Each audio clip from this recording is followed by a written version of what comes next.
Bonjour Bienvenue Laetitia. sur la deuxième journée du Festival du Solstice le 21 juin 2021. Ouais. Le thème général du festival est quels sont les effets de votre mental sur votre corps. Et aujourd'hui, Vincent Lauvergne, qui est magicien, va nous parler de la magie sexuelle. Donc, qu'est-ce que c'est? Et présente-toi. Et je sais que tu viens en stage en Martinique aussi.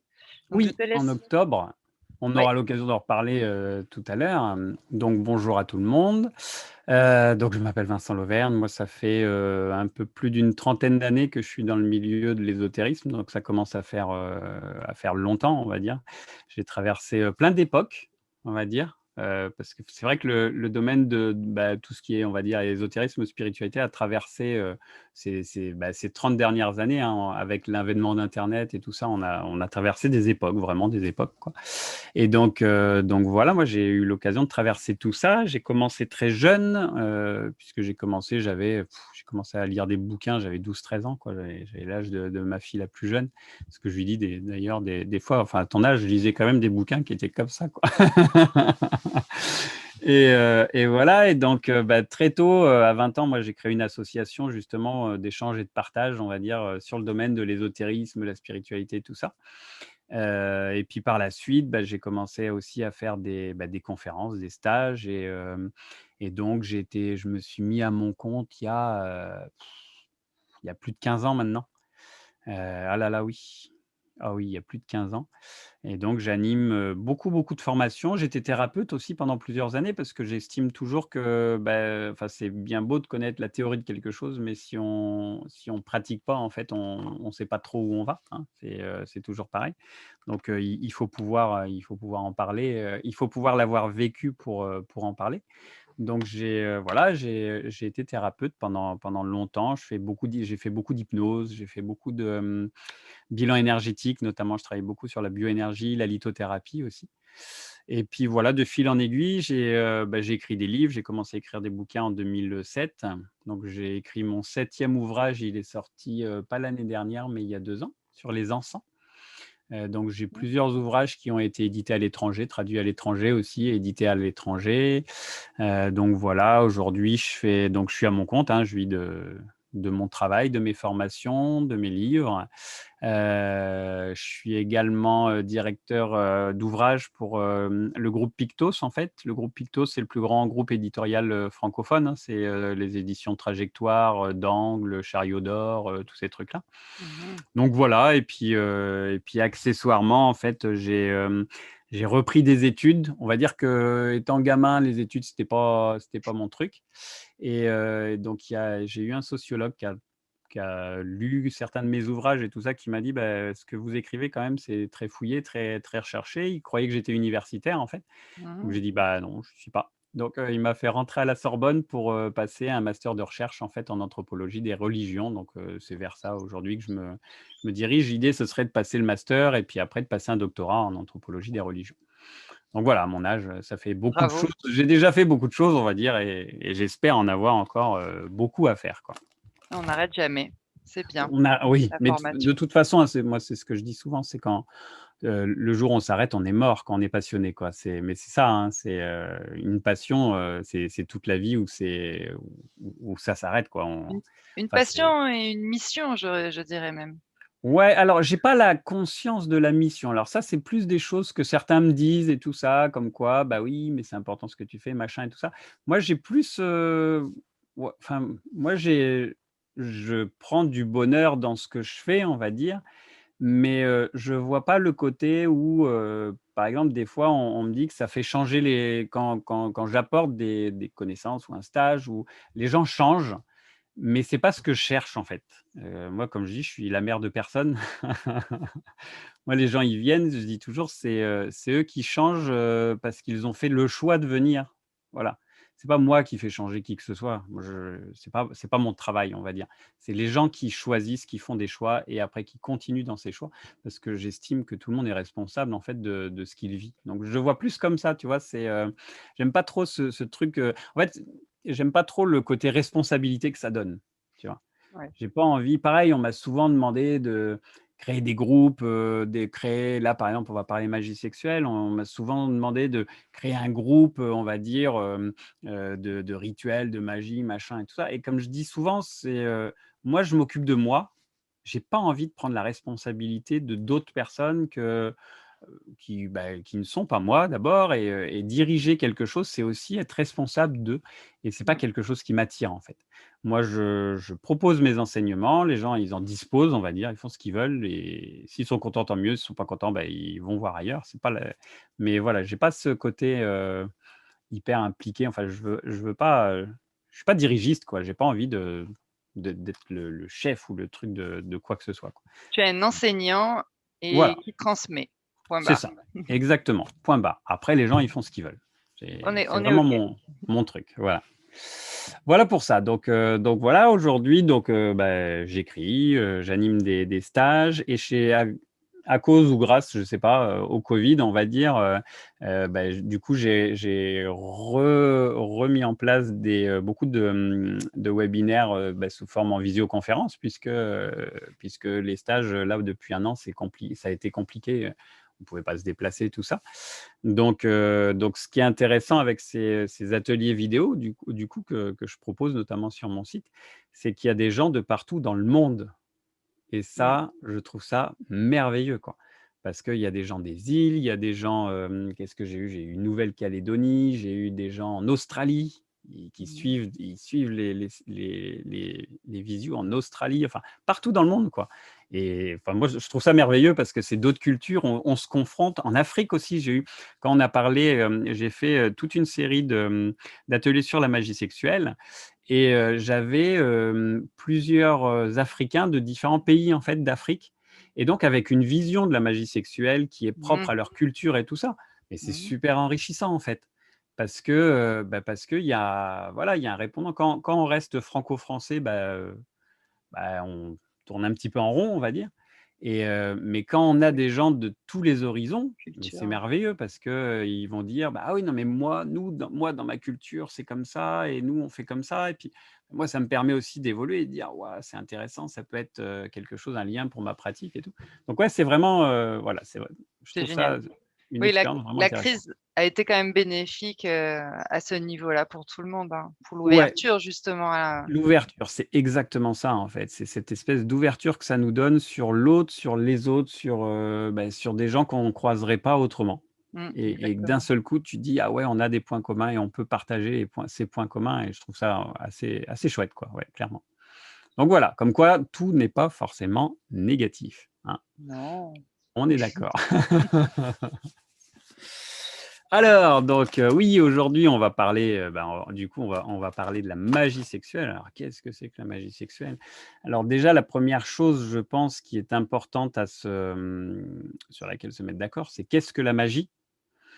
Parce qu'aujourd'hui, il y a beaucoup d'idées, on va dire et de suppositions de ce qu'est la magie. Il y a beaucoup de visions aussi de ce qu'est la magie, hein. On le voit en ce moment avec, il y a pas mal enfin là dernièrement, il y a eu 2 espèces alors 2 espèces déjà, ça met un coup.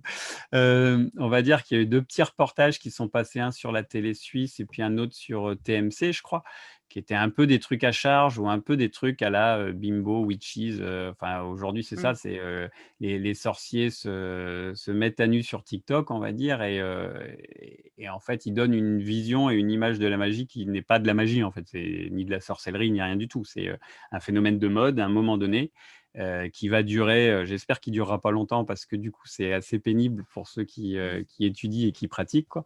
Mais bon, pour l'instant, c'est un phénomène de mode et du coup, ça nous donne une image de la magie qui est, hyper édulcorée, qui est hyper, enfin, c'est un truc d'ado, quoi. Grosso modo, on nous balance un truc d'ado et c'est pas ça la magie. La magie, comme je le dis souvent, c'est une culture d'abord. C'est, c'est un corpus de connaissances qui date de l'Antiquité, même des origines de l'Antiquité puisque, quelle que soit la culture, à partir du moment où on a commencé à créer une civilisation, hein. Si on remonte au plus loin, donc c'est la civilisation sumérienne, celle qu'on connaît la Oui. dernière la plus ancienne qu'on connaît. Déjà, on parle de magie, déjà on parle d'astrologie et déjà on parle de magie sexuelle.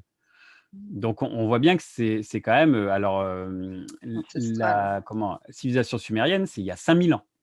Hein, donc Ouais. on n'est pas dans les sorcières de TikTok, quoi. Mmh mh. C'est vraiment mais non, c'est important et même avant puisque on peut très bien remonter, par rapport à la paléologie et tout ça. Je ne sais pas si tu avais entendu parler de Otzi là, tu sais le comment, un des hommes, préhistoriques les plus anciens Ah qu'ils ont oui. découvert dans les Alpes là, qui étaient congelés et tout ça et vu, au vu de ce qu'on a découvert, Otzi, en fait, aurait été un chaman, quoi. Mmh. Ah oui. Donc on est encore dans la magie, ça remonte à l'origine du monde, quoi. Ça Ouais. remonte vraiment, à l'origine de l'humain, quoi. Mmh. Ça a Et toujours donc été ça, là. déjà, c'est super important à prendre en considération parce que, penser que, je fais de la magie parce que j'ai été, acheter, 3 bougies, un encens, à la boutique d'à côté. Non, non, on fait pas de on c'est pas ça faire de la magie. Ça, c'est se prendre pour un magicien, mais c'est pas ça. En fait, il y a vraiment un corpus de connaissances, donc qui s'est diffusé depuis l'Antiquité et qui a donné par la suite, hein, à partir autour du 14e, 15e siècle, en Occident, en fait, qui a donné les sciences qu'on connaît aujourd'hui, comme la physique, par exemple, comme, l'astrologie, ça a donné l'astronomie, l'alchimie, ça a donné la chimie. Parce qu'on a enlevé le caractère sacré et spirituel, on va dire, de ces sciences. La magie a donné la physique.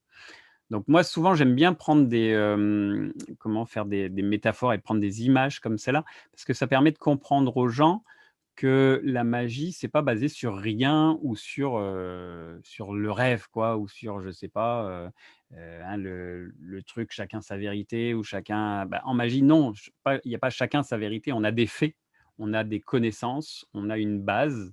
Donc c'est là-dessus après qu'on peut gratter, qu'on peut construire. Mais voilà, la base, elle est là et elle est commune. Elle est commune à tous les peuples et à toutes les civilisations.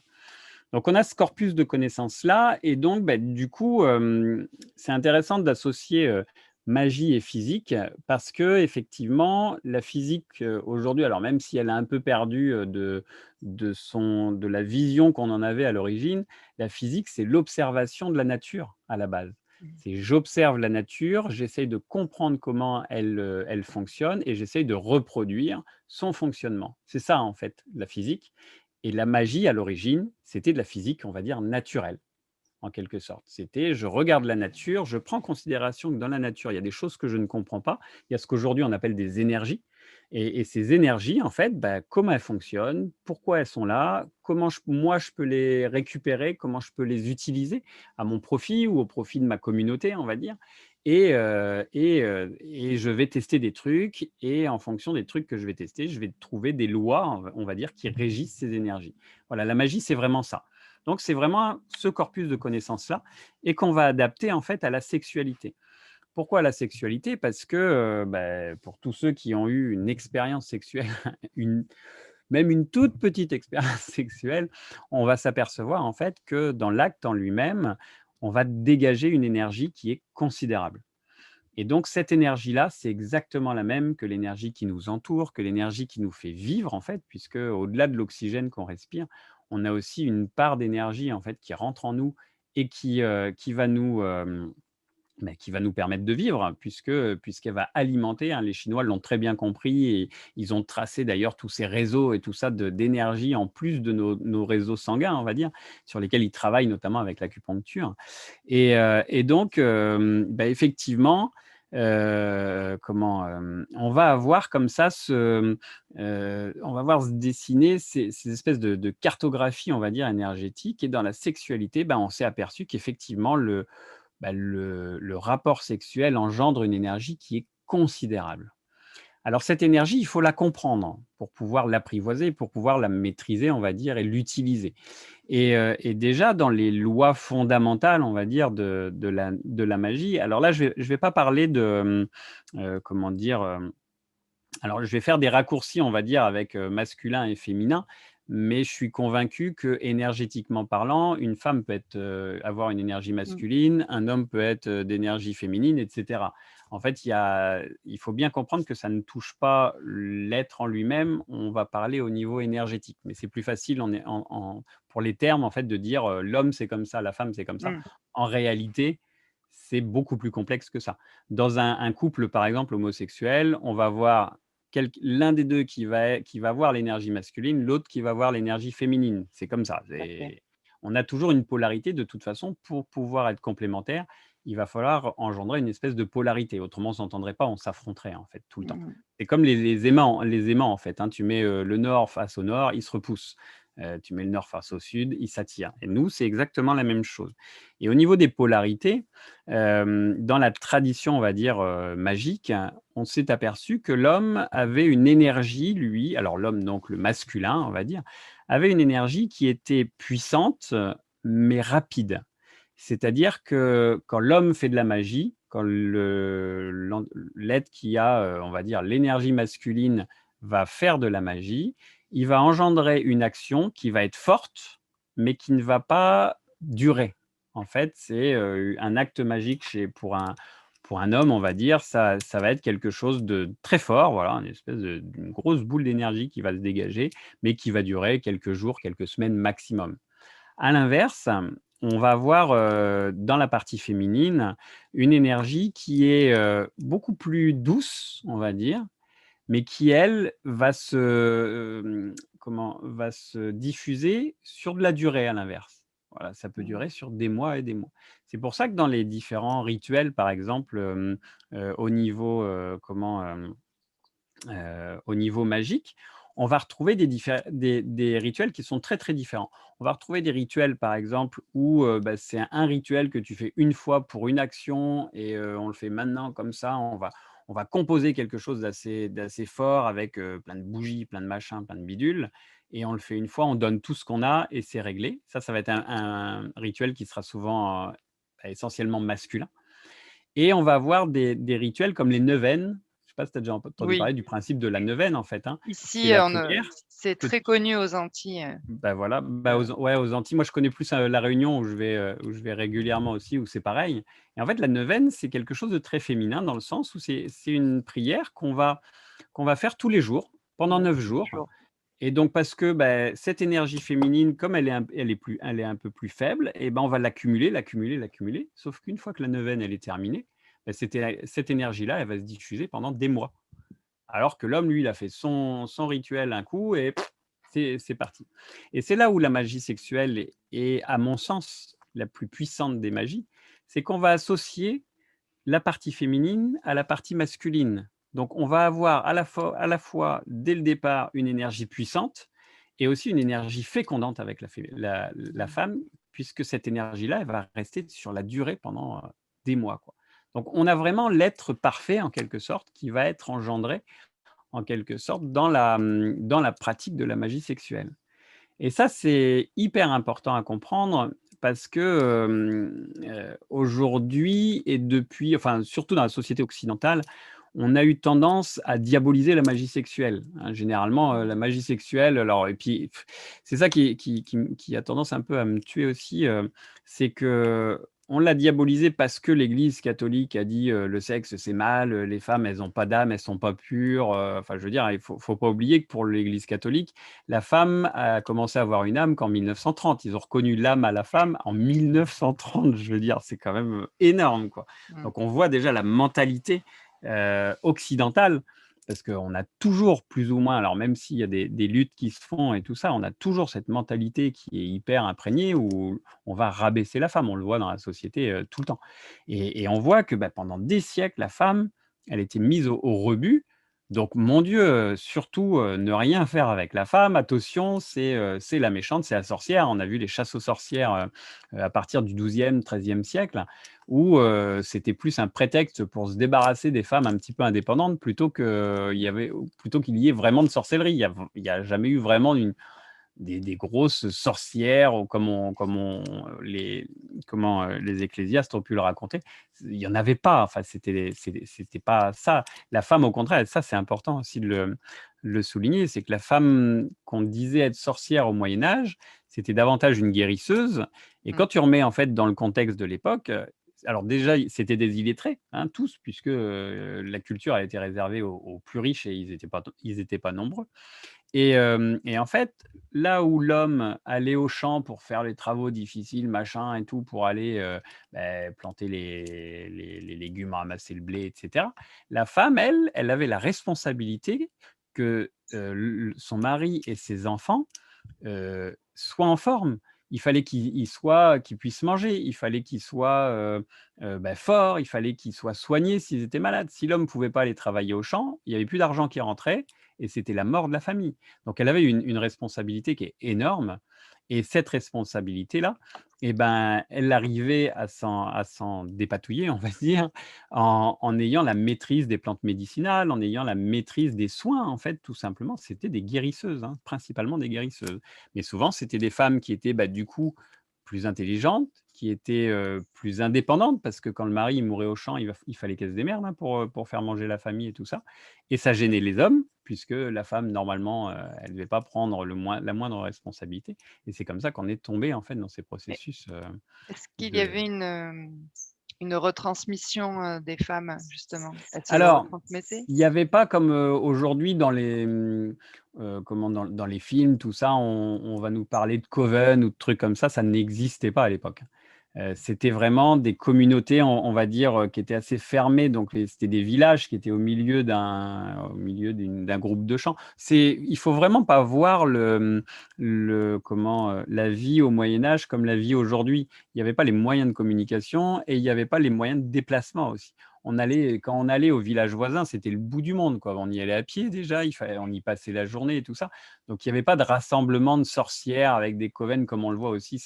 Aujourd'hui, c'est une image qui a été vachement diffusée par la Wicca, de Gardner notamment qui est née au début du XXe siècle, hein, donc c'est super récent mais historiquement parlant, c'était pas comme ça du tout. Il y avait une transmission de mère en fille, évidente, puisque, il fallait bien transmettre Ouais. à un moment donné, mais il y avait pas les coven, les machins, tu vois? Enfin, tout ce Mmh qu'on mh. voit aujourd'hui qui sont plus du fantastique, du fantasme aussi, qu'autre chose, quoi, hein. Ça c'est sûr, quoi. Et donc là, au niveau de la magie sexuelle, donc, on a eu dans toute la période de l'Antiquité, cette compréhension de la relation, on va dire, du couple, «homme-femme» entre guillemets, masculin-féminin. Et on l'a dès, Sumer, donc dès la plus ancienne civilisation qu'on connaisse, on a déjà ces notions où on va avoir en fait, le roi par exemple il va y avoir des rites sexuels qui vont être, liés on va dire, à la fertilité, pour la fertilité par exemple des sols et donc on va voir on va voir, des castes de pro ce qu'on appellerait aujourd'hui, enfin ce que certains, sumérologues, je sais plus comment on dit, ceux qui étudient Sumer, Ouais.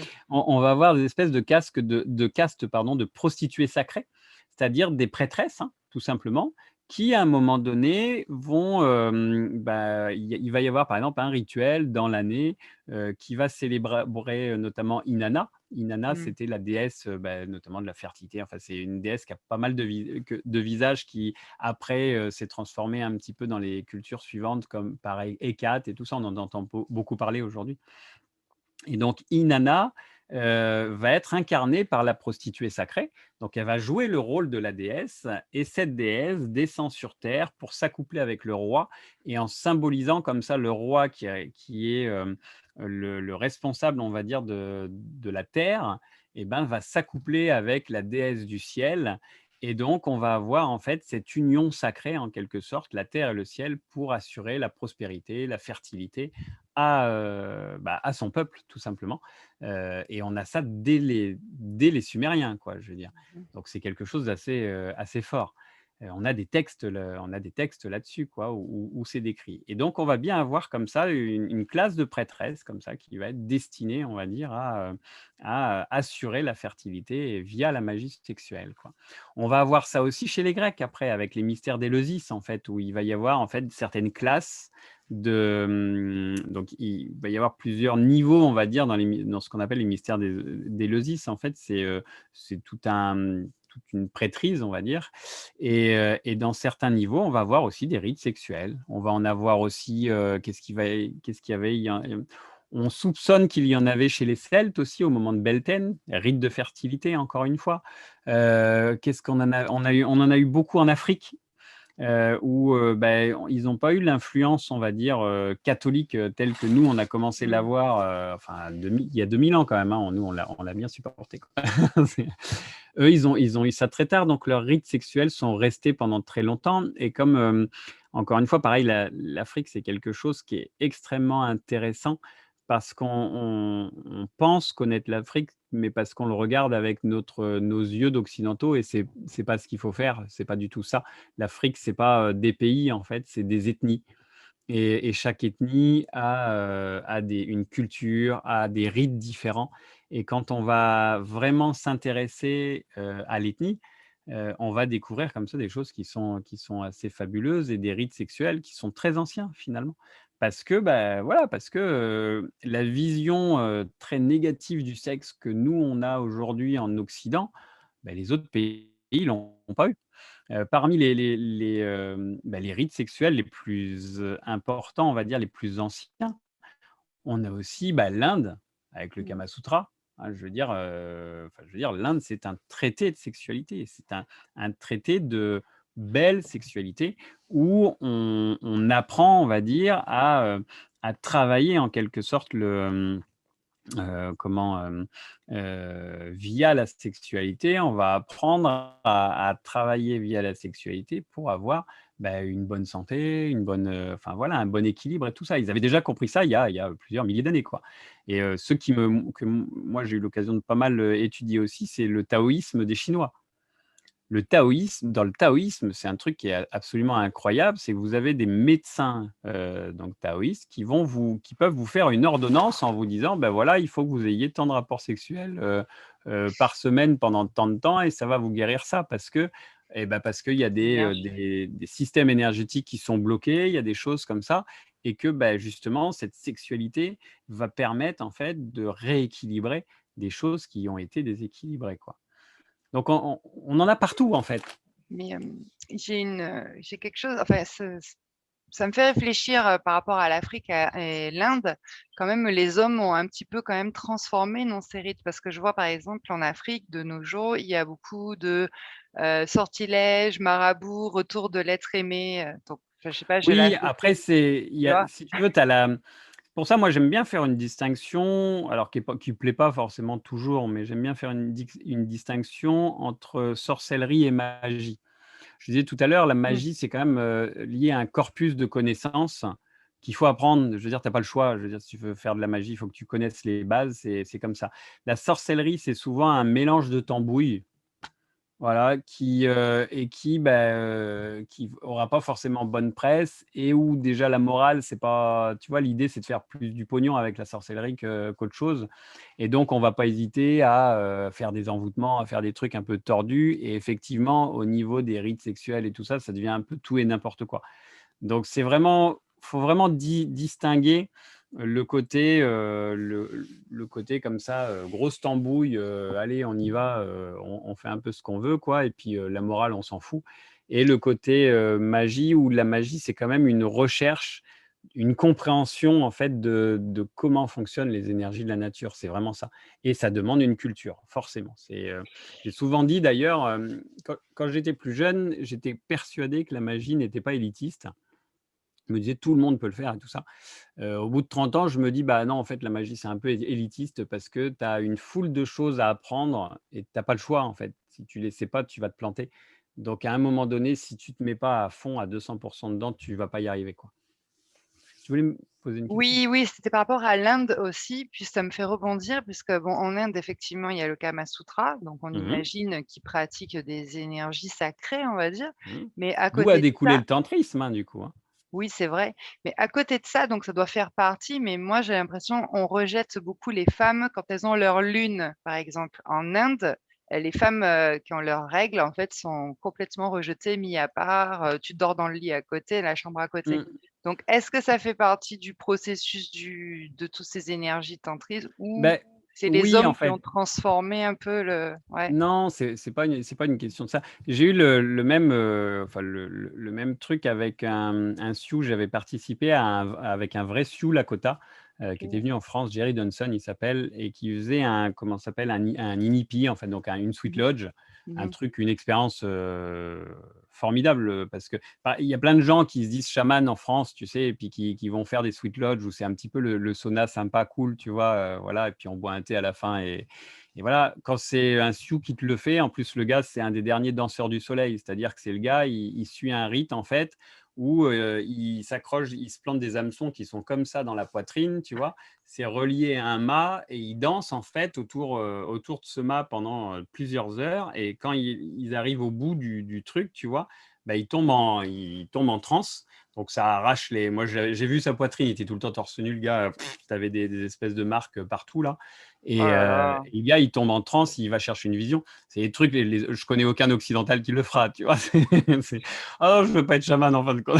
Et puis c'est surtout normalement axé que pour les hommes, alors que les sweet lodge hein, et alors que je vois partout, tout le monde va dans la tente. Ouais, alors attention, non, justement, lui nous expliquait que c'était pas axé que pour les hommes. Ah bah alors ça Dans leur, dépend. voilà, dans leur tribu et tout ça, non, non, les femmes étaient admises dans la Donc Sweet ça Lodge. dépend des Par tribus alors. contre, effectivement, si la femme avait ses règles, c'était, dehors. Et en fait, ça Ah! se comprend quand tu étudies la magie. Justement, je te disais, il y a un espèce de corpus de connaissances qu'il faut comprendre. Alors effectivement, avec les idées, la morale aujourd'hui, on dit: «Oh là là, c'est un rejet de la femme» et tout ça. Non, c'est pas un rejet de la femme, c'est juste, que quand tu vas travailler avec des énergies, tu vas travailler avec des entités et les entités, il y a un truc qu'elles adorent, c'est le sang et celles qui se nourrissent du sang, c'est pas les meilleures entités.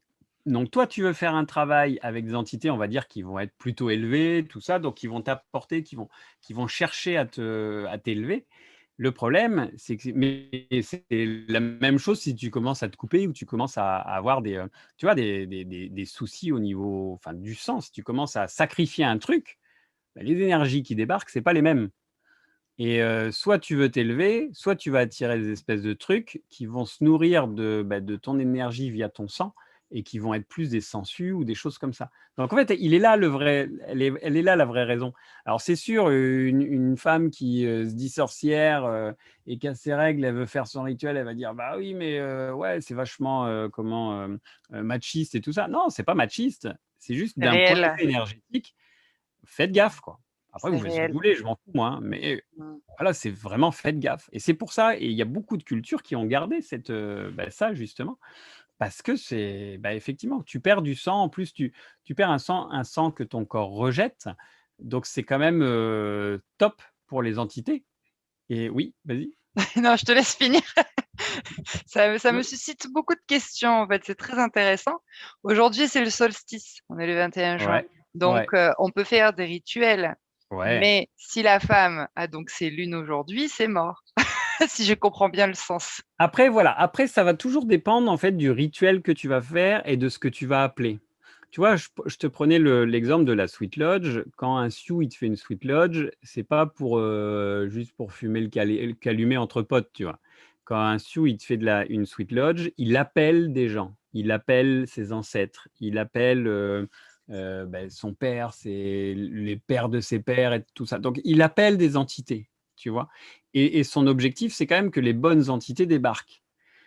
Si effectivement il y a un truc qui fait que ces entités de merde qui débarquent, son rituel il est foutu et crois-moi là, une sweet lodge avec un sioux, j'ai cru mourir 10 fois quoi, pendant la c'était c'était insoutenable. À un moment donné, tu te poses la question si tu dois respirer parce que quand tu respires pas, tu sens que ta peau elle brûle. Quand tu respires, c'est à l'intérieur que ça brûle. Donc tu sais plus, tu vois? Tu dis: «Alors je fais comment? Je fais comment maintenant?» Donc c'est quelque chose d'assez puissant, tu vois? Donc quand tu rentres là-dedans, tu as intérêt que ça se rate pas, quoi. Après, il y a plein de types de rituels. Il y a des rituels où tu fais pas appel à des entités. Il y a des rituels où tu vas faire des prières, où tu vas faire, des neuvaines, on en parlait tout à l'heure. Tu vois, ça va être autre chose. Bah, là, ça gêne pas, en fait. Mais c'est vraiment dans des rituels où, tu vas appeler des énergies qui vont être conséquentes, faut pas se planter d'énergie, quoi. Parce qu'autrement, effectivement, bah, déjà ton rituel, il va merder et en plus, tu risques de te retrouver avec quelque chose accroché sur ton aura et qui va faire la sangsue, quoi et Mmh. c'est pas ce que tu veux, tu vois? Et il y en a beaucoup, hein, qui se retrouvent piégés dans ce truc parce que, «Non, mais moi, je suis une féministe, hein». Ça n'a rien à voir avec la sexualité, avec le machisme ou le féministe. C'est juste une question d'énergie, quoi Tout à fait. et puis c'est chaud, quoi. Voilà, c'est chaud. Après, il y a plein d'autres choses qui sont c'est un petit peu, moi je donne souvent un petit peu l'exemple, hein, alors ça a pas grand chose à voir, mais, c'est un peu comme toutes les personnes qui font de la lithothérapie et qui veulent à tout prix trouver une solution pour utiliser une pierre qui est toxique, tu vois? Je veux cette pierre qui est toxique. Il y a des milliers de pierres qui sont pas toxiques. Qu'est-ce que vous emmerdez à prendre une pierre toxique? Je veux dire, à un moment donné, les propriétés des pierres, tu en as tellement et tu as tellement de pierres, mais travailler avec des trucs qui sont pas dangereux. Pourquoi aller se casser les pieds à faire quelque chose qui peut te mettre mal, tu vois? Tu vois, c'est ce comportement-là plus qu'il faut adopter, quoi. Je termine, dernière petite question sur ce cette parenthèse des lunes, quelque chose qui me tient à cœur. C'est vrai qu'on parlait beaucoup des prêtresses, donc tu parlais des Ouais. prêtresses à l'époque. Elles utilisaient beaucoup le sang finalement de ces lunes Et ben, aussi pour faire des non, pas rituels, tant que ça, en non? fait. Ah, Non, pas tant que ça. Ça, c'est pareil, c'est pas c'est mal d'idées reçues. galvaudé, ouais, Au contraire, tu sais ce qui se faisait plus ouais. au niveau de la sorcellerie? On allait récupérer le sang des règles pour faire des envoûtements, en fait. Ah, donc pas Eh quelque oui! chose de positif, Ah ben, c'était pas quelque chose de positif. Tu penses, grâce au sang des règles, tu peux récupérer, tu peux attirer des entités hyper négatives. Donc tu attires OK. ces entités-là et tu les balances sur quelqu'un. C'est top. Quand tu arrives à te procurer alors, attention, je parle de manière ironique, hein, faut pas le faire. Oui, Tordu. Les gens, ils vont se dire: «Il est tordu lui». Non, mais je veux dire quand tu vas te procurer du sang des règles de quelqu'un, mais c'est bingo quoi. Tu as un buffet à volonté pour des entités négatives, quoi. Donc après, c'est facile. Donc d'accord. c'était vraiment ça qui se faisait. Ah mais c'est fou, hein, parce que Et les idées aujourd'hui, tu vois reçues. des femmes qui boivent le sang de leurs règles. Oui, J'ai oui, vu ça là dernièrement. ou qui offrent le sang, à leurs plantes et en fait, il y a beaucoup, beaucoup de cercles de femmes qui sont créés, de nos jours justement par, des énergéticiennes, des chamanes, j'en sais rien. Et effectivement, en train de transmettre ces choses-là, aux femmes en disant que, bah, le sang des lunes, c'est sacré, il faut donner aux plantes, il faut donner à la terre, il faut boire et puis toi, tu Ah dis non, tout mais le contraire, c'est laisse mais tomber. oui, ça part dans tous les sens, en fait. Et Ah, encore une fois, incroyable. le sang, justement, le sang des lunes, c'est celui que ton corps rejette. À la limite, tu veux vraiment faire un sacrifice, tu veux vraiment donner du sang, eh ben, tu t'ouvres une veine, quoi, à un moment donné, tu vois? Mais c'est pas la même portée, c'est pas les mêmes, personnes qui vont le faire, tu vois? Parce que, bah, ouais, c'est: «Ah oui, je vais pas me faire mal quand même, je vais pas me couver». Mais pourtant, il y a énormément de rituels de magie où justement pour créer le lien entre le magicien ou la magicienne et ce qu'il allait créer, on va dire et l'objet magique, hein, même dans un objet magique, quand tu vas, créer, je sais pas, une épée ou quand tu vas créer, une baguette magique, quelque chose comme ça, pour te le lier à toi, tu vas y mettre quelques gouttes de ton sang, mais pas tes règles. Tu vas mettre parce que le sacrifice, il doit venir de toi. Je veux dire, c'est facile le truc que tu récupères, tu vois ce que je veux dire? Mmh mh. C'est vraiment, voilà, c'est vraiment facile, quoi. J'ai été, passer 3 semaines en Afrique, par exemple, en 2019, un voyage qui a été merveilleux. J'y étais pour faire des stages et en fait, j'ai appris plus, de mon point de vue que ce que j'ai pu leur apporter, en fait, parce que la magie, j'étais en Côte d'Ivoire, la magie, elle est palpable, là, tu sors de l'avion déjà, tu dis: «Là, ouais, il y a quelque chose qui est assez énorme». Et du coup, j'ai eu la chance d'assister à un rituel, même à 2 rituels. En fait, j'ai été adopté par la famille royale des Ani, en fait, en Côte d'Ivoire et du coup, beh, cette famille-là qui m'a adopté, donc m'a permis d'assister à des rituels que normalement seul le roi pouvait, auxquels il y avait que lui qui pouvait assister, quoi. Et donc j'ai vécu des trucs assez forts et parmi tout ça, j'ai vu des rituels où on sacrifiait des poulets. Alors nous, ici, ah là, un sacrifice de poulet, ouh là là, faut pas faire ça et tout ça. Ah Pas bah, en Martinique, je pas sais. chez nous. Ouais, je C'est sais, habituel, on les a au milieu des ronds-points, sur je une sais. chaise pendue à l'envers, hein, à Je certains sais, à La moments de Réunion, c'est l'année, hein. pareil. À La Réunion, c'est pareil, tu as des marchés, en fait, où ils te vendent les poulets ou même les chevreaux pour sacrifier, quoi. Mais quand tu es en France, mais: Ouais, en «Oh mon France, Dieu, surtout pas!» tu vois? C'est horrible et tout ça. Mais attends, moi, j'ai vu des rituels où, ils ont égorgé un poulet, ils lancent le poulet Et là, tu te dis alors il t'explique que non, mais le poulet, il va se vider de son sang et puis, une fois qu'il est mort, le génie va s'incarner dans le poulet et alors le poulet, il doit, comment que c'était? Il doit se mettre sur le dos d'abord et puis après il doit se mettre sur ses pattes, tu vois? Et là, ça veut dire que le génie, il accepte ta requête, tu vois? Moi, je me dis: «Bon, bah, moi, je suis à la campagne, hein, j'en ai déjà élevé des poulets pour les manger, bon, pour les tuer et tout ça. Je sais comment ça meurt un poulet, tu sais? Il se vide et puis aux dernières gouttes de sang et ben, il se met à s'agiter dans tous les sens et puis après il est mort, quoi. Je me dis, à mon avis, c'est cette agitation-là qu'ils doivent interpréter, tu vois? Tu sais, tu y vas avec tes yeux d'occidentaux, tu vois? Tu dis: Mmh. «Oh, c'est des conneries votre truc là» et là, bah, tu vois le poulet, il se vide de son sang et puis là, les soubresauts, effectivement, il claque et là, tu as vraiment un cadavre de poulet et au bout de 2 minutes, parce que la prêtresse, elle est là, là, en train Il d'appeler invoque. les génies, de parler aux génies et tout ça et ben, tu as le poulet qui se met à sauter et il saute, il lui manque la tête, mais il saute le bazar et elle lui dit de venir vers elle, le poulet, il vient. Je veux dire, à quel moment, tu vois? Et là, toi, tu es là, tu dis: «C'est pas possible». C'est juste pas possible, tu dis, et tu Énorme le ça. vois le truc et le poulet, il est même pas sur ses pattes. Il saute, il fait des bonds de plus d'1 mètre. Tu sais même pas comment il décolle le truc parce qu'il pousse pas avec ses pattes Oh et là tu là. sais pas et à un moment donné, bah, tu as ton pauvre poulet qui effectivement se jette sur le dos. Alors c'est pareil, le cadavre de poulet qui est sur le dos, tu dis: «Beh, il va pas se relever, c'est pas possible». Je veux dire, techniquement, c'est pas Il est possible. mort. Voilà, il est mort. Et bah si, il refait un bond, tu sais pas comment il fait et il se retrouve sur ses pattes et il lève les ailes un peu comme un phénix, tu vois? Et là, Oh tu dis: là «Non, là, non, là, c'est pas possible» et ça, je l'ai vu 6 fois quand même. génial, Donc à un moment donné, tu te dis: «Ouais, il y a des trucs qu'on a ratés nous, hein», c'est sûr. C'est nous, on clairement. n'a pas tout compris, tu vois? Il y a et c'est vrai que ça m'a chamboulé en fait ce voyage parce que, ouais, j'ai vu des trucs que tu verras jamais en France et enfin c'est voilà, il y a une puissance, il y a une magie là-bas et on a tout à en apprendre en fait, hein. Il y a quelque chose qui me Vas-y, fait dis-moi? rebondir puisque tu parlais qu'on n'a pas compris les occidentaux et cetera. Mais, les druides, par exemple, cette communauté, est-ce qu'ils ont pas aussi ce même savoir? Alors peut-être pas le même avec un poulet, mais ils Alors, aujourd'hui non. ah ouais, ça peut être Aujourd'hui non, puisque ce qu'on a aujourd'hui, c'est pas du druidisme, hein, c'est du néo-druidisme. oui, comme le C'est-à-dire un néo-chamanisme. espèce de druidisme romantisé qui existe, qui est né au 19e siècle. Donc tu vois, on a vraiment perdu, c'est simple, en fait, le druidisme, le vrai druidisme, il n'avait pas de langage écrit. Donc on n'a rien sur ce qui des choses qui datent de leur époque directement, on n'a rien, en fait. On a les légendes qui ont circulé avec les druides et tout ça, mais on ne sait pas. Ce qu'on sait, par exemple, c'est que les druides, ils apprenaient dans des espèces de cercles, on va dire, et ils avaient des espèces d'écoles de druides et ils apprenaient pendant 20 ans tout par cœur, puisqu'ils n'avaient pas d'écriture. Donc imagine toi aujourd'hui, tu arrives à l'école, je ne sais pas, à 6-7 ans, pendant 20 ans, tout ce que tu apprends, c'est que du par cœur. Enfin, c'est quelque chose de complètement incroyable, quoi.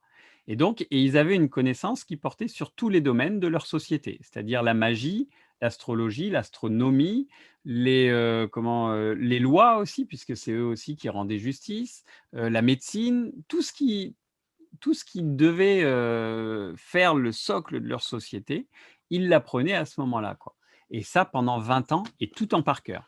Donc c'est pour ça, moi, aujourd'hui, quand je vois des stages de «tu deviens druide en 15 jours», ça me fait un peu marrer, hein, clairement. Non, on ne devient pas druide et les druides, malheureusement, on a perdu beaucoup, en fait. Aujourd'hui, le druidisme tel qu'il apparaît, si tu veux, c'est un espèce de mélange de chamanisme, aux couleurs celtes. En réalité, les druides n'étaient pas des chamans, il n'y avait pas de chaman chez les druides. Les druides étaient plus proches des savants grecs, tu vois? Parce que même les philosophes grecs disaient que les druides étaient plus savants qu'eux-mêmes. Donc tu vois, on voit un petit peu le type de personnage que c'était. Mais ouais, aujourd'hui, le druidisme, c'est du folklore. On a plus de folklore aujourd'hui qu'autre chose. D'ailleurs, c'est pareil, hein, les premiers groupes druidiques, ils ont été formés par des francs-maçons et c'est pour ça qu'on retrouve en fait la même, série des 3 grades en fait dans le druidisme avec, barde, ovate, druide, parce que, bah, en franc-maçonnerie, tu as, l'apprenti, après tu as je sais plus, le compagnon et le maître, un truc comme ça et en fait, on retrouve la même, symbolique mais c'est quelque chose qui est tiré de la franc-maçonnerie et pas du druidisme originel, ça c'est sûr, quoi. Donc tu vois, c'est voilà, c'est un petit peu délicat. Ouais, tout à Donc fait. c'est vrai que on a eu beaucoup, beaucoup au niveau donc magie sexuelle, on a eu beaucoup de traditions, avant le catholicisme travaillé sur des rites sexuels vraiment, qui ont pratiqué des rites sexuels. Parmi les plus connus, on a les Dionysies et les bacchanales alors les Dionysies, c'était les Grecs et les bacchanales, c'était les Romains, les trucs au dieu Bacchus et à la fin de l'ère, romaine, ça finissait en orgie, hein, plutôt. Ça devenait un petit peu, ça partait un peu dans tous les sens. Mais ce qu'il faut comprendre, c'est qu'on avait bien, pendant toute une période, des prêtresses, des prêtres et des prêtresses, en fait, qui pratiquaient une magie liée à la sexualité en vue, en fait, d'invoquer des dieux et c'est souvent des dieux, en fait, de fertilité, de toutes ces choses-là, quoi. Mmh. Hem, Oui. 30 sec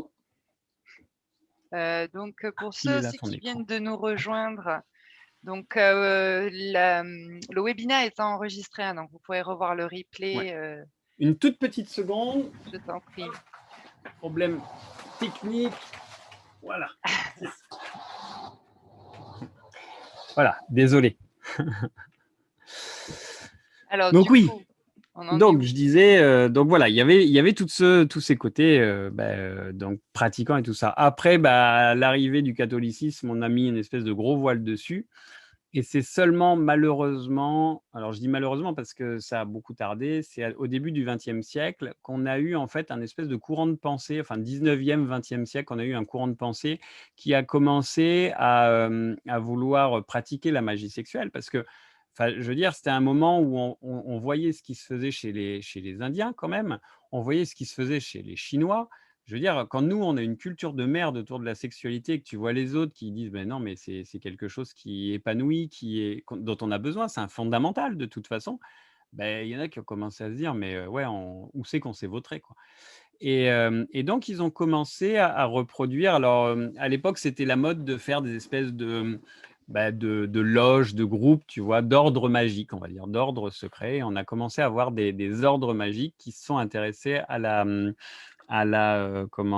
magie sexuelle. Ce qui est dommage, c'est comme on partait d'une culture qui était, hyper catholique, machin et tout ça et que cette culture, christique, on va dire, rejetait la sexualité, bah, ceux qui ont commencé à faire de la magie sexuelle, ils se sont dit: «Bah, vu qu'on est rejeté par l'Église et ben, ça va être diabolique la magie sexuelle» et on a nous commencé à donner une connotation luciférienne, satanique, machin, à la magie sexuelle, alors que ça n'a rien à voir. Je veux dire, à partir du moment où tu considères que, la magie sexuelle, c'est satanique, c'est que tu as rien compris à la sexualité. Je veux dire, dans ce cas, ne fais plus jamais l'amour avec personne puisque c'est satanique, tu vois? Mmh. Et ça a été vraiment le problème, en fait, en Occident, encore une fois, c'est qu'on passe d'un extrême à l'autre, quoi. Et donc on a des groupes qui sont nés comme ça et qui ont commencé à faire à créer des rituels, de magie sexuelle. Parmi les gens les plus connus, on a Aleister Crowley dans les années, 30-40 qui a beaucoup, cherché à comprendre, on va dire, alors lui, il a beaucoup étudié en Inde notamment, il a beaucoup étudié, justement aussi les trucs au niveau du taoïsme, tout ça. Donc il a fait des syncrétismes qui étaient vraiment intéressants à une période. Bon, à un moment donné, il est un peu tombé dans, la cocaïne. Alors, il mélangeait, magie, drogue et puis, sexe. Donc à la fin de sa vie, ça a un peu viré, dans tous les sens. Mais il a eu une longue période où il a commencé à redonner des lettres de noblesse, on va dire, à ce qu'on pourrait appeler une magie sexuelle occidentale. Il y a beaucoup de fantasmes aussi qui ont dit que, la magie sexuelle en Occident, en fait, elle se pratiquait par les sorcières, tout ça, c'était faux, hein. C'était, bah, comme je le disais tout à l'heure, On n'a pas ça, c'est un fantasme de la Wicca, encore une fois, gardnérienne, qui date des années 40. Et donc voilà, et donc on a eu tout ce petit chemin encore, et puis c'est pareil, on est une société qui est hyper machiste, hein, donc moi j'ai lu des bouquins sur, la magie sexuelle, par exemple, alors déjà où ils donnaient une connotation luciférienne, Lilith et tout ça, et où la femme, c'est un objet dedans, quoi. Et là, tu te dis: «Mais à quel moment les qu'est-ce que vous avez pas compris les gens, quoi?» Qu'est-ce que vous n'avez pas compris? À quel moment, une polarité va être plus importante que l'autre? Parce que c'est ce qui nous ramène à ce que je te disais au début. C'est on est 2 polarités qui sont complémentaires. Moi, par exemple, tu sais, je dis souvent, alors, des fois ça choque un peu, mais je dis: «Moi, je suis pas féministe, je suis pas masculiste non plus». Parce que moi, pour moi, je pense pas qu'il y ait une égalité homme-femme, je pense qu'il y a une équité homme-femme. Il y a une complémentarité homme-femme, et c'est ça qu'il faut chercher, et c'est ça qui est important. Et il y a pas une énergie plus importante que l'autre, c'est pas vrai. En fait, c'est vraiment une fois que tu as compris que, par l'association des 2 et le mélange des 2 énergies, tu vas accéder à quelque chose de plus fort. Je veux dire, c'est pas pour rien qu'on dit que quand on atteint un orgasme, on atteint le 7e ciel. Et l'image, elle est c'est pas le 7e enfer qu'on atteint, c'est le 7e ciel, quoi, je veux dire. On monte en vibration, clairement, au moment de l'orgasme, et un orgasme partagé, c'est quelque chose, certainement l'une des choses les plus belles qu'on puisse vivre, hein, vraiment. Et du coup, la magie sexuelle, elle a gardé, elle garde encore un peu, malheureusement aujourd'hui, au XXIe siècle, elle garde encore un peu en Occident ce côté un peu diabolique. Et c'est dommage parce qu'il y en a qui en jouent beaucoup, en fait, qui créent sur une image, tu vois, qui disent ouais, ouais, moi je fais de la magie sexuelle, j'invoque Satan, j'invoque ceci.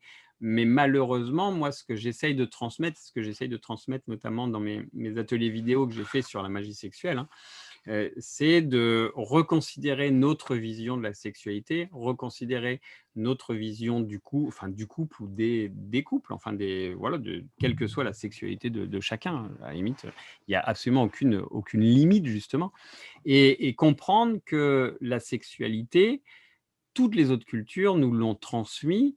La sexualité, c'est quelque chose de beau et c'est quelque chose de puissant. Et moi, en tant que magicien, je sais que la sexualité, elle va engendrer une énergie qui est extrêmement positive et extrêmement puissante, certainement la plus puissante de ce qu'on peut trouver au niveau énergétique, quoi.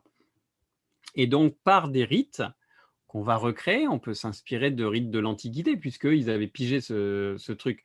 Donc on peut s'inspirer de rites de l'Antiquité. On peut aussi s'inspirer des travaux du taoïsme. Il y a beaucoup de choses dans le taoïsme, mais qu'il faut apprendre, qu'il faut développer et tout ça, parce que c'est pareil, la magie, c'est pas seulement je vais lire un rituel et puis je vais faire ce qui est marqué dedans et ça marche, quoi. Et encore moins en magie sexuelle. Moi, c'est ce que j'explique souvent, c'est que la magie sexuelle, dans tous les cas, elle nécessite un entraînement. Parce que tu arrives pas les mains dans les poches, ou sans poche puisque tu es tout nu, tu vois? Tu arrives pas comme ça: «Oui, c'est bon, je vais faire ce qu'il faut et tout ça». Non, la magie sexuelle, elle implique en fait que le plaisir sera partagé, que les énergies doivent être partagées, et donc les 2 orgasmes, se réalisent en même temps. Et ça, c'est quelque chose que tu ne peux arriver que quand tu connais parfaitement la personne, que tu as en face de toi. Quand tu as, voilà, quand c'est pas la première fois que tu lui fais l'amour, par exemple, et aussi par tout un tas de contrôles de ta respiration, contrôle de tes énergies, contrôle de ton périnée. On parle beaucoup aujourd'hui du travail du périnée, que ce soit chez la femme, mais qu'on retrouve aussi chez l'homme. On en parle moins, mais c'est super important aussi chez l'homme, parce que le travail du périnée chez l'homme, c'est ce qui va lui permettre en fait de contrôler son érection, son éjaculation et tout ça, et de permettre à la femme d'accéder à plus de plaisir du coup. Et ça, les taoïstes, ils l'ont parfaitement compris, et ils ont développé un tas d'exercices en fait qu'il faut faire, qu'il faut pratiquer, et on voit les résultats. Et ces exercices-là vont permettre d'accéder à d'autres formes en fait de sexualité. On va retrouver, alors que je dise pas de bêtises, je sais plus si c'est dans le tantrisme ou le taoïsme, je crois que c'est dans le taoïsme à un moment donné où on arrive à un stade où l'homme ne va plus avoir besoin d'éjaculer pour avoir un orgasme. Et du coup, il va cumuler les orgasmes. Et donc, lui, s'il cumule les orgasmes, la femme va cumuler les orgasmes aussi. Et on arrive en fait à des niveaux où ils ont même, alors c'est là où on voit qu'on est complètement à la rue, nous, parce qu'ils ont réussi à faire. carrément des courbes, si tu veux, parce qu'ils se sont aperçus qu'au bout de tant d'orgasmes à suivre, tu rentres en transe, en fait. Tu atteins des niveaux qui sont, on Subtil. est hein? On est dans le subtil. Ah ouais, mais carrément, voilà, complètement autre, si tu veux. Et il t'explique ça, en fait, il t'explique ça que le premier orgasme, c'est quelque chose de matériel, quelque part, et au fur et à mesure, tu vas rentrer dans des trucs et tu rentres carrément en transe. Et je parlais de Crowley tout à l'heure, et Crowley, il avait développé un rituel qui était intéressant dans l'idée. C'est-à-dire que justement, il y avait un acte sexuel qui était fait de telle manière qu'à chaque fois qu'il arrivait au bord de l'orgasme, on ralentissait et après on repartait, et etc. pendant le plus longtemps possible jusqu'à ce qu'il soit entièrement épuisé. Et à ce moment-là, quand l'orgasme se produisait, il s'était aperçu que il avait carrément une sortie de corps et il rentrait en transe, quoi. Et il accédait à d'autres niveaux de conscience. Donc, tu vois, on voit vraiment la puissance, finalement, de notre sexualité qui est qu'on n'exploite pas du tout. Alors, en Occident, mais oh là là, Mais en spiritualité, en tout cas, on parle, des chakras, de l'homme et les chakras de la femme qui s'activent, un Mhm. à un, enfin en partant du bas, jusqu'en haut et qui fait que La tout montée de la s'active. Kundalini, Voilà, ouais, c'est en ça. sexualité, mais elle est là, quoi. Elle est là et tu la sens. Et chaque chakra qui va être alors éveillé, j'aime pas le terme parce qu'ils sont toujours éveillés en fait, mais qui va être dépassé, on va dire en quelque sorte, va te faire atteindre des niveaux de conscience qui vont être supérieurs jusqu'à ce que, hop, au niveau du coronal, l'ensemble, comment se diffuse, quoi. Et oui, c'est une puissance que malheureusement aujourd'hui en Occident on n'a pas pigé encore, et qui est phénoménal. Moi, j'ai eu l'occasion de pratiquer la magie sexuelle à plusieurs reprises, et les résultats que j'ai eus dépassent en fait tout ce que j'ai pu faire. Pourtant, ça fait longtemps que je pratique la magie, hein, ce que je te dis, ça fait 30 ans que je suis dans le milieu. J'ai fait des rituels, en veux-tu, en voilà, j'ai fait toutes sortes de choses. Et aujourd'hui, je confirme par l'expérience que les rituels que j'ai fait en magie sexuelle ont apporté, même au niveau, pas seulement matériel, mais même au niveau matériel, parce que souvent, aujourd'hui, les gens, ils font des petits rituels et ils disent: «Ah oui, la bougie, elle a bougé, enfin la flamme de la bougie, elle a tremblé, c'est bon, ça y est, mon rituel», et en fait, tout se passe dans leur tête, si tu veux. Mais au niveau matériel, quand tu as un truc qui te tombe, que tu n'aurais jamais dû avoir et tout ça, le truc, les choses se mettent en place et se combinent, et bim, le truc que tu avais demandé, il te tombe dans les bras. Mais ça, avec la magie sexuelle, c'est quelque chose qui m'est arrivé, mais plusieurs fois, quoi. Donc, tu vois, c'est vraiment une puissance qui est là, quoi. Mais la question que je me pose, justement pour remettre, en place un peu la vision de la sexualité, donc ce côté, on va dire quand même, spirituel, en tout cas subtil, qu'est-ce qu'il faudrait faire? Faudrait retransmettre comment? À qui? Aux ados? Pas aux ados? Enfin, c'est compliqué en fait Mais, mais de le remettre. problème en Occident, c'est notre culture qui est pourrie, en fait.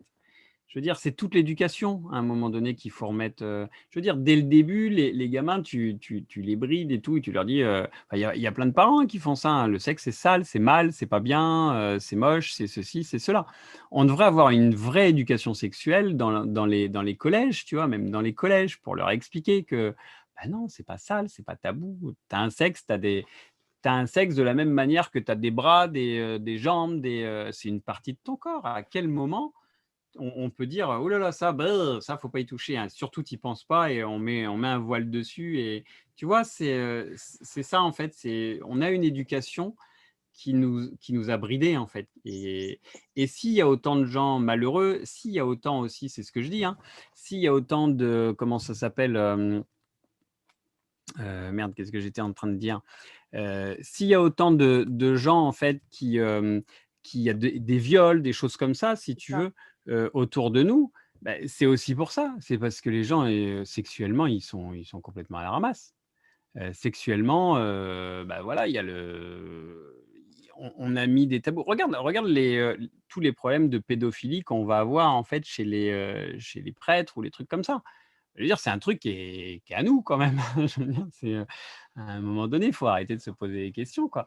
Et donc c'est vraiment, on a une éducation où le sexe est un tabou. Voilà, clairement, le sexe est tabou, le sexe, c'est mal, c'est pas bien, c'est satanique. Voilà, c'est satanique et même si, bah, il y a des groupes, il y a des choses qui luttent contre ça aujourd'hui, malheureusement, c'est ancré, quoi. C'est toujours ancré, c'est là, quoi. On peut pas le nier, tu vois? Donc c'est vrai que, ouais, c'est toute l'éducation qu'il y a à refaire en Occident. Il faut, on a dit à un moment donné, au début du siècle, on a séparé l'Église de l'État, mais la pensée, de l'Église est toujours là, en fait. Et ça, c'est un truc qui est transmis et et c'est vrai que c'est compliqué, quoi, c'est compliqué. Donc, on va voir, beh, heureusement qu'aujourd'hui, on parlait d'ouverture un petit peu, tu vois, tout à l'heure, hein, au début, on parlait d'ouverture et tout, de d'autres cultures, d'autres gens et ben, voilà, à un moment donné, c'est ça l'occidental, il va être obligé de s'ouvrir, d'aller voir ce qui se fait ailleurs et de commencer à changer son point de vue parce que son point de vue n'est pas le meilleur dans tous les cas. Puisqu'on voilà, on dit plein de conneries, on fait plein de conneries. On a plus tendance, on va dire, à asservir les autres plutôt qu'à chercher à les comprendre, quoi, tu vois? Et donc c'est là où le problème se fait. Moi, dans mes ateliers là sur la magie sexuelle, alors j'explique aux gens notamment, j'explique parce que c'est pareil, c'est le genre de truc, quand tu vas parler de magie sexuelle aujourd'hui, tu vas avoir un tas de pervers qui débarquent, tu sais? C'est: «Oui, quoi? Où ça? Je suis prêt, elles sont où les filles?» Tu vois? C'est ça en fait, c'est les gens ils sont et comme je leur explique, j'explique que, bah, c'est un travail d'abord, c'est un travail, bah, déjà il va falloir que tu apprennes à connaître ton corps, à comprendre ton corps, à travailler sur ton corps. Donc c'est pas un truc que tu fais en 2 jours, hein, d'une part et après il va falloir travailler avec un partenaire d'abord et un partenaire en qui tu as confiance, en qui bah, voilà, avec qui tu vas créer un lien, avec qui tu vas être, en symbiose parce que tu peux pas faire un rituel de magie sexuelle si tu es pas en symbiose avec la personne qui est en face. Les énergies, elles vont pas passer. Je veux dire, si tu fais ça, enfin, je veux dire comme un bourrin ou un truc comme ça, enfin, tu vois, c'est pas ça la magie sexuelle. La magie sexuelle, c'est quelque chose de pur qui doit t'emmener justement dans d'autres sphères, quoi. Et donc je leur dis ça, alors déjà ça refroidit un petit peu, tu vois? Parce que, quand on te dit: «Bah, ouais, pendant tant de temps, il va falloir que tu bosses comme ça, il va falloir que tu travailles ton périnée parce qu'il faut le muscler, il va falloir» ah ouais, ça a l'air chiant, tu vois, la magie sexuelle. Et puis après, bah, tu veux faire un groupe de magie parce qu'après, effectivement, l'énergie sexuelle, tu peux la combiner avec d'autres. Comme il y a des groupes de magie où tu vas avoir tant de personnes, bah, tu peux faire des groupes, on va dire, où il va y avoir bah, aussi, je sais pas, on va dire 6, 7, 8 personnes. Donc l'idée, c'est pas de faire une orgie romaine. L'idée, c'est déjà de commencer la rituelie, on va dire, avec un partenaire que tu connais parfaitement. Tu vois? Ça va pas être je vais, sauter sur tout ce qui bouge.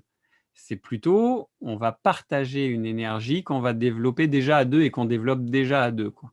Donc c'est déjà de te trouver un partenaire, et de travailler avec ce partenaire, atteindre des objectifs et des étapes, on va dire, avec ce partenaire et après, beh, avec d'autres personnes qui ont atteint les mêmes objectifs, les mêmes étapes et tout ça, tu vas pouvoir combiner ces énergies et pour en faire des choses encore plus fortes. Mais l'idée, c'est ça, c'est pas ce qu'on voit à la télé, quoi. C'est pas du porno, c'est pas ça la magie sexuelle. Au contraire, il faut vachement respecter le corps, il faut vachement respecter, en fait, ce que l'acte en lui-même, c'est pas de la boucherie, quoi, tu vois? Et c'est comme ça, en fait, qu'on va pouvoir atteindre ces espèces de niveaux, on va dire, de spiritualité, parce qu'on est vraiment dans de la spiritualité, hein. On n'est pas dans du truc, enfin vendeur et tout ça, quoi. Donc c'est vraiment les choses, qui sont compliquées aujourd'hui, c'est, dans l'idée de faire, bah, voilà, avoir un groupe de magie sexuelle, par exemple. Moi je connais des gens, hein, qui à la suite de mes ateliers, ont voulu se lancer là-dedans et au début, ils se sont dit: «Ça va être cool», tu vois? Et puis en fait, bah, au fur et à mesure, ils se sont dit: «En 15 jours, ça va être monté le truc», tu vois? Bah, non, en fait, ça fait des mois qu'ils rament parce que, bah, ouais, faut trouver les bonnes personnes, faut s'accorder aussi, faut savoir quel travail, il va y avoir à faire sur soi d'abord et puis après avec l'autre et cetera, quoi.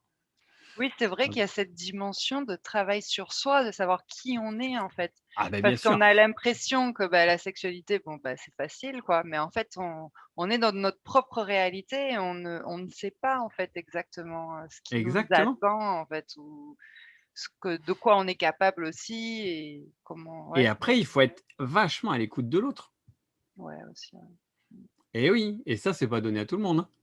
Parce que savoir ce qui va, faire vibrer l'autre, savoir ce qui va, la faire réagir, le faire, bah, voilà, monter, le faire tu es obligé d'être, à 2000 à l'écoute du corps de l'autre, quoi.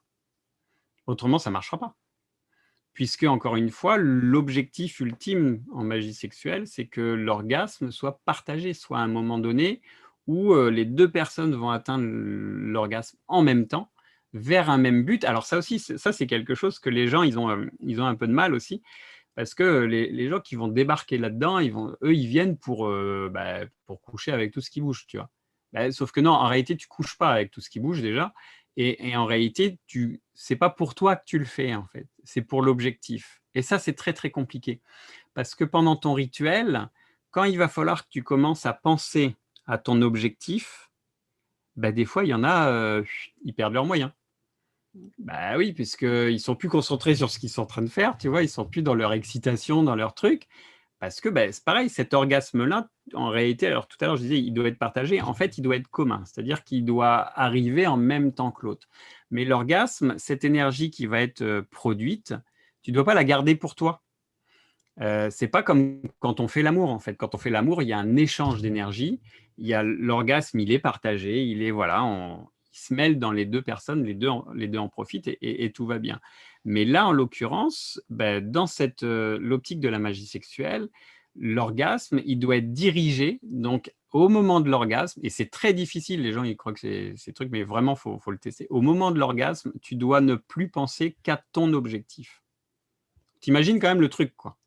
C'est-à-dire que tu sens l'orgasme qui monte, qui monte, qui monte, donc bah, tu vas avoir, toi, tendance à perdre tes moyens et tout ça. Bah, à ce moment-là, tu dois te concentrer sur l'objectif, parce que c'est seulement comme ça que, cette énergie qui va être déployée par les 2 va être projetée vers cet objectif-là. Donc c'est loin d'être facile, c'est loin d'être une partie de rigolade, tu vois? Et ça demande effectivement un entraînement, ça demande, ouais, ça demande un travail énorme. Mais du coup, l'objectif, en fait, ça amène à quoi cette Ce que magie? tu veux. Par En exemple? magie, en fait, c'est toujours pareil. La magie, on va canaliser de l'énergie dans un objectif, quel qu'il soit. Ça peut être un objectif qui va être matériel, ça peut être un objectif qui va être, spirituel, ça peut être un objectif, je sais pas moi, il y a plein de choses, j'ai pas d'exemple comme ça, pour, je sais pas, tu veux trouver un budget, par exemple, pour telle ou telle, opération. On va parler d'un truc hyper matériel, tu vois? Et ben, tu vas appeler ce budget, tu vas voir l'image de tu vas voir un chèque ou un truc qui va apparaître, tu vois? Et en fait, ce qu'il faut bien comprendre, c'est que les choses ne tombent pas du ciel. Les gens, souvent, pensent qu'avec la magie, les choses tombent du ciel. C'est pas vrai.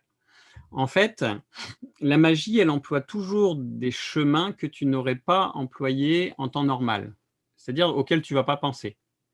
Donc parfois, ça implique des sacrifices aussi. Parfois, ben, je ne sais pas, ton rêve, tu vois, enfin, on va dire, tu es employé dans un job, bah, voilà, tu gagnes bien ta vie et tout ça, mais franchement, tu te fais chier, quoi.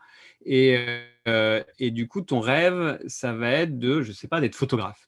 Toi, ton rêve, il est voilà, tu aimerais tellement être photographe et tout ça, mais bah, ouais, mais il faut manger, il faut ceci, il faut cela. Tu as un job qui paye, aujourd'hui, c'est pas facile, tu vois? Et donc bon, et tu vas faire un rituel tu vas dire: «Ben voilà, j'aimerais être photographe», voilà. Et qu'est-ce qui va se passer, quelques jours, par exemple, après ton rituel? Et ben, tu vas te faire virer de ta boîte, quoi. Et là, tu dis: «Putain, mais comment je vais faire? Comment je vais faire pour manger? Comment ceci? Comment cela?» Et en fait, c'est ça que la magie a fait. C'est-à-dire que toi, de toi-même, tu aurais jamais mis ta démission parce que tu as la sécurité de l'emploi, tu as tout ça. Bah oui, mais si tu veux vraiment être photographe, si tu demandes à devenir photographe, et ben, les énergies vont travailler pour que tu le sois. Et si ta boîte te bride, et ben, on dégage la boîte, quoi. Et ça peut être comme ça peut être même, ça peut même parfois, j'ai vu ça, conduire à des ruptures avec la personne avec qui tu vis. Parce que tu es mal dans ta peau, tu n'es pas bien dans ta vie, tu voudrais faire des choses, mais la personne avec qui tu vis, elle te bride, elle veut pas, elle veut rester dans un cadre qui est défini et tout ça. Ben, tu dis, bah voilà, moi j'aimerais faire ça. Et là, bim, la personne, elle se barre. Tu dis, ben, il n'y a aucun rapport. Pourquoi la personne s'est barrée, tout ça? Bah oui, mais parce que c'était elle qui t'empêchait d'arriver à tes objectifs, tu vois. Tu vois, en fait, comment c'est. Et ça, c'est quelque chose qui est super important aussi en magie, en fait, de le comprendre. C'est que les voies de la magie, mais sont. Voilà, c'est celles que tu n'emploieras pas en temps normal. Mais alors j'ai 2 questions qui me viennent. Ce que tu dis, ça me fait penser à, bon, ceux qui sont dans la spiritualité, qui sont dans une certaine conscience. En fait, il suffit de faire juste une demande à l'univers, précisant ou pas précisant, et puis bon, il se passe ce qui se passe, quoi. Ça me Ouais, fait alors penser à c'est une ça, en forme fait. de, ouais, c'est une forme de magie. Ça revient de la prière, ça, si tu veux. Ouais, L'avantage de la magie, en fait, c'est qu'il va y avoir une forme de contrôle dans tout ça. Tu sais, tu vas connaître les tenants, les aboutissants et les moyens aussi pour arriver à. Tu vois ce que je veux dire? Donc ça, c'est quand même la différence avec la magie. Tu t'adresses pas à l'univers dans son ensemble, tu vois. En magie, tu as conscience que bah, l'univers, on va dire la source ultime, elle va se diviser en différentes énergies. Et toi, en fait, tu vas capter l'énergie, seulement l'énergie dont tu as besoin, pas les énergies tu vois, je sais pas comment t'expliquer ça. oui, oui, je vois la différence, c'est plus un objectif. Mais en fait, ça vient sur ma deuxième question et pourquoi choisir, la magie sexuelle et pas une autre magie pour un même objectif?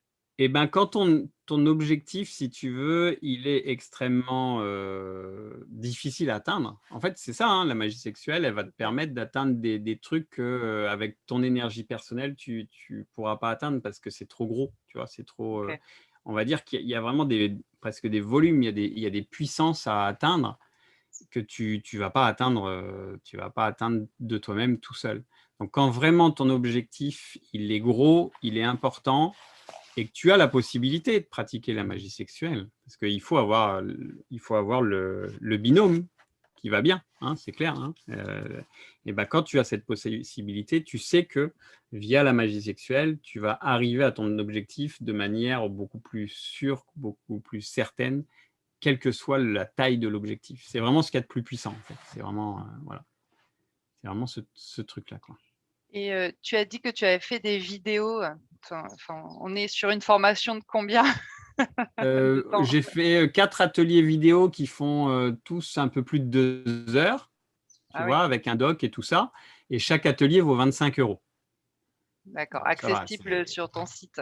exactement. Hein, c'est D'accord. toujours j'essaye toujours d'avoir des tarifs assez raisonnables, si tu veux, parce que bah, l'idée, c'est.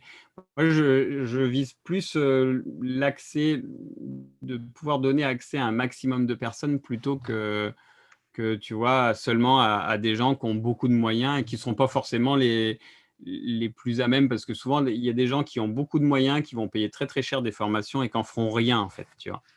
Donc ça arrive très souvent. Moi, je préfère que ben, les gens qui ont accès à mes vidéos, ben, ils puissent avoir accès, en fait, malgré tout, et que ce ne soit pas l'argent, en fait, qui soit le problème, quoi. Je vais mettre les coordonnées du site sur le Ouais. chat. Merci à celles qui viennent de nous rejoindre. Donc, comme je le disais auparavant, vous allez pouvoir, revoir en replay, cet enregistrement, du début, dès le début, dès le départ de Vincent Lauvergne. Voilà.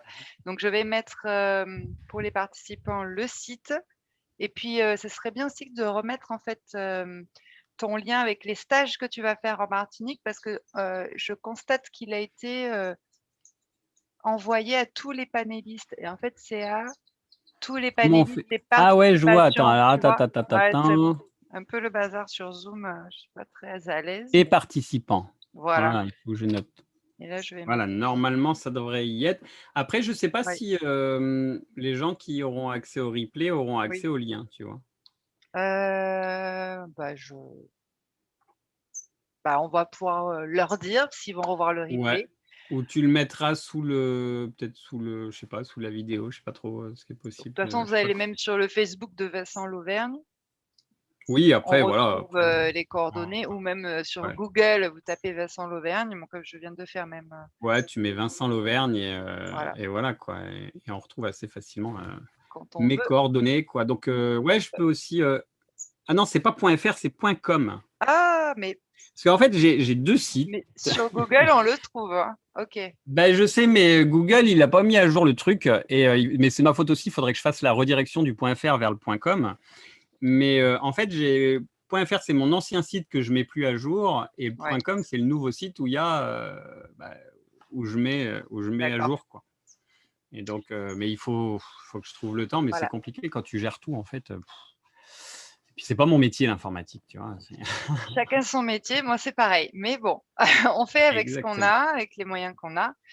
Bah, exactement. écoute, il te reste encore, 10 minutes, si tu veux, Ouais, je peux parler rapidement des stages que je vais faire à la Martinique, tout à puisque fait. je serai donc à la Martinique en octobre. Alors attends, je reprends la page où j'avais mis mes stages. Voilà, j'y suis. Hop. À partir du 23 octobre. Alors, le premier stage, c'est sur les protections en magie, c'est 23-24 octobre. Mmh. Donc ici, on va voir tous les systèmes de protection en magie. Qu'est-ce qu'il faut faire pour se protéger des énergies négatives? Ça, c'est des choses, si c'est comme à La Réunion, à la Martinique, c'est des choses que les gens ont vraiment besoin parce qu'il y a beaucoup de mélange de cultures et donc beaucoup de traditions qui se percutent. Donc là, on voit à la fois comment se protéger, mais aussi comment réparer, parce que ce que j'explique souvent, une aura qui a été abîmée, parce que en fait, quand tu vas subir un envoûtement, quand tu vas subir quelque chose comme ça, ton aura va être abîmée, il va y avoir des trous, des choses comme ça. Donc souvent, on te fait un désenvoûtement, donc on t'enlève les saloperies, mais l'aura, elle reste fragile et elle reste déchirée. Et du coup, tu vas avoir en fait des entités qui vont en profiter, qui vont venir te pomper et tu ne sauras pas pourquoi. Et malgré les désenvoûtements, ça ne fait que repousser le truc qui va toujours revenir. Donc moi, dans mon stage, en plus, je donne tout un protocole pour réparer l'aura, pour remettre le système énergétique en place et pour pouvoir repartir en fait sur de bons pieds, quoi. Donc ça, c'est le 23-24 octobre. Ensuite, on va avoir le 30 et 31 octobre où on va parler en fait des égrégores. Donc c'est un sujet dont on parle beaucoup aujourd'hui, mais qui est pas souvent très bien compris par tout le monde. Le principe des égrégores, c'est une entité collective en fait. C'est plusieurs personnes qui se réunissent vers un même objectif, vont créer une entité qui va aider le groupe à atteindre cet objectif. Voilà, ça c'est le principe de l'égrégore. Et du coup, ici en magie, nous on apprend à comprendre d'abord qu'est-ce qu'un égrégore, d'où vient un égrégore, comment ça fonctionne, parce que encore une fois, c'est de l'énergie, ça fonctionne. Donc la magie, c'est l'étude des énergies, du fonctionnement des énergies. Donc on voit comment ça fonctionne et du coup comment en créer consciemment. Comment moi, je peux créer un égrégore avec un groupe qui va m'aider à accomplir telle ou telle chose, mais aussi comment me débarrasser d'un égrégore auquel on m'a attaché, par exemple, quand j'étais petit, ou quand, tu vois, des gens qui vont rentrer dans une secte ou des choses comme ça, en fait, il va y avoir un rite, comme un baptême, par exemple, qui va les lier à un égrégore, et même s'ils sauvent en courant à un moment donné, ils sont toujours liés à cet égrégore, c'est-à-dire qu'ils vont toujours l'alimenter en énergie. Et donc, on va voir en fait des rituels aussi pour se débarrasser de toutes ces espèces de liens qu'on a depuis qu'on est tout petit et qui nous pompent notre énergie, qui nous empêchent en fait d'être à 100% de ce qu'on pourrait utiliser et pourrait avoir. Donc, c'est tout ça en fait qu'on va parler pendant ce stage. Donc, c'est un stage qui est assez apprécié en général parce que voilà, les gens ils découvrent un autre univers en fait. S'intéresser aux égrégores, c'est voir le monde sous un autre angle, voilà, clairement, tu vois.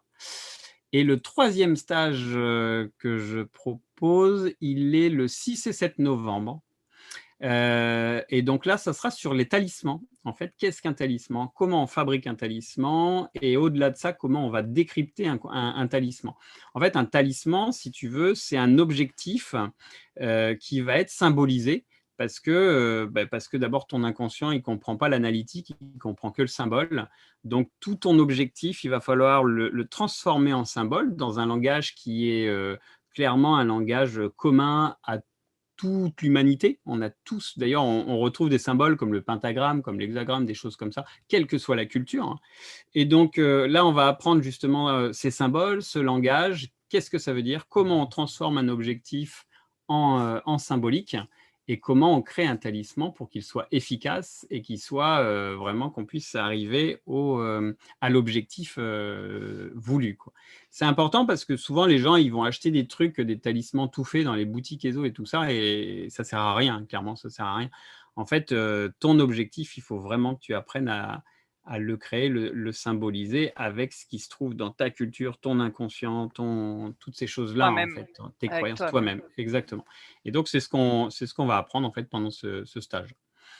Donc voilà, 6 et 7 novembre pour le troisième stage. Donc, toutes les inscriptions sont ouvertes, hein, il faut s'inscrire sur mon site internet.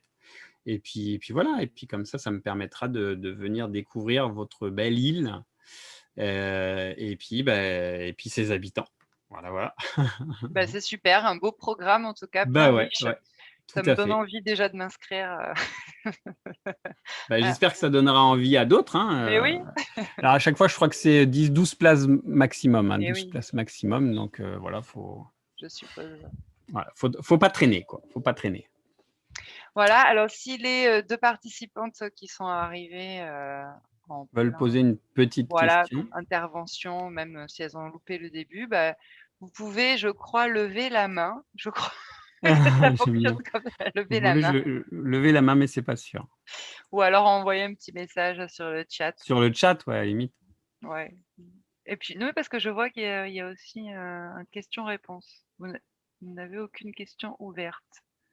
Bon, je découvre.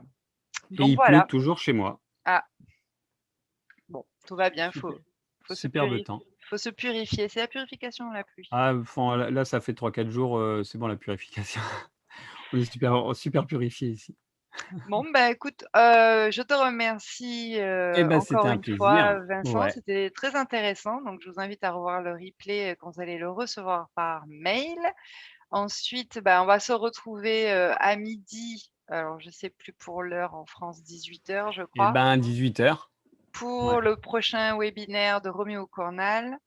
Alors, qu'est-ce qu'elle dit Maïna? En fait, je En découvre et fait, je je viens juste découvre, je d'arriver. viens juste Oui, d'arriver, donc je prendrai le replay. Bah tout à oui, fait, Maïna, il y a pas de problème. Donc là, pas de ben, souci. rendez-vous Maïna, en tout cas, si c'est possible pour vous, à midi pour Roméo Cornal. Donc le titre: «Tout est possible» et c'est bien là le problème.